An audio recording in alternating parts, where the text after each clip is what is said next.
জন্মবার্ষিকী এবং আবশ্যিক দেশনেত্রী বেগম খালেদা জিয়ার রোগ মুক্তির কামনায় নারায়ণগঞ্জ মহানগর বিএনপি কর্তৃক আয়োজিত আজকের এই দোয়া মাহফিল অনুষ্ঠানে সম্মানিত সভাপতি,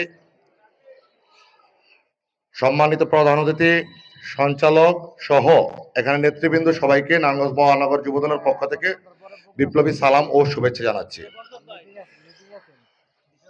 প্রিয় বন্ধুরা, বক্তৃতা আলোচনা দিবেন সিনিয়ররা, আমরা শুনবো। শুধু এতটুকু বলতে চাই, বহুদলীয় গণতন্ত্রের প্রবক্তা, আমাদের আদর্শ, স্বাধীন বাংলার প্রথম রাষ্ট্রনায়ক শহীদ প্রেসিডেন্ট জিয়াউর রহমান যে স্বপ্ন নিয়ে এই দেশকে স্বাধীন করেছেন, সেই স্বপ্ন বাস্তবায়নে আপসীন দেশনেত্রী বেগম খালেদা জিয়া যে যুদ্ধ করে যাচ্ছিলেন, গণতন্ত্রকে পুনরুদ্ধার করেছেন, তারই ধারাবাহিকতায় দেশনায়ক তারেক রহমান এই দেশের সাধারণ মানুষের মান উন্নয়ন, জীবনযাপনের মান উন্নয়ন এবং দেশের সাধারণ জনগণের কল্যাণে যা যা করা প্রয়োজন আপনারা জানেন। 5 তারিখ পরবর্তী সময়ে উনি দিন রাত 24 ঘন্টা অক্লান্ত পরিশ্রম করে যাচ্ছেন এই বাংলাদেশকে নতুন করে বিনির্মাণ করার জন্য।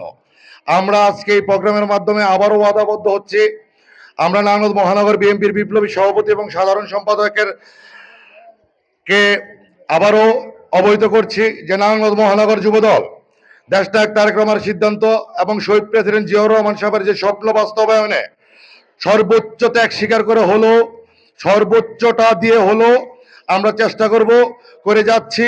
আমরা আপনাদের পাশে আছি, আপনারা কাজ করছেন, কাজ করে যান। আমাদের সংগঠন এবং সংগঠনের নেতৃবৃন্দের নামে কখনো কোনো ধরনের অনৈতিক কোনো কিছু পাবেন না।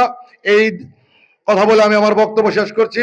বাংলাদেশ জিন্দাবাদ, বাংলাদেশ জাতীয়তাবাদী যুবদল জিন্দাবাদ, দেশনায়ক তারেক রহমান জিন্দাবাদ, শহীদ প্রেসিডেন্ট জিয়াউর রহমান অমর হোক, আপসীন দেশনেত্রী বেগম খালেদা জিয়া অতি দ্রুত সুস্থতা দান করুক।